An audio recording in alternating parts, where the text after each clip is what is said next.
চলতি মাসের 10 তারিখ থেকে শুরু হবে এশিয়ান লিজেন্ডস লিগ, যেখানে তামিম ইকবাল, মোহাম্মদ আশরাফুল বাংলাদেশ টাইগার্সের হয়ে খেলবেন।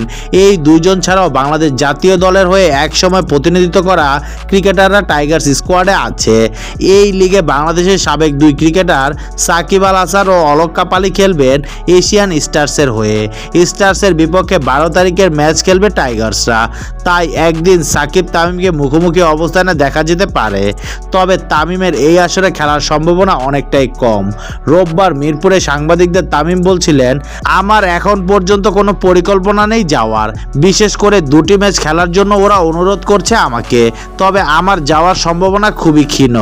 নিজেদের প্রথম ম্যাচে বাংলা টাইগার্স 10 মার্চ সন্ধ্যা 7টায় খেলবে ইন্ডিয়ান রয়্যালসের বিপক্ষে। 11 March Afghanistan Pathans, 12 March Asian stars এবং 14 মার্চ শ্রীলঙ্কার লায়ন্সের বিপক্ষে টাইগার্সরা খেলবেন।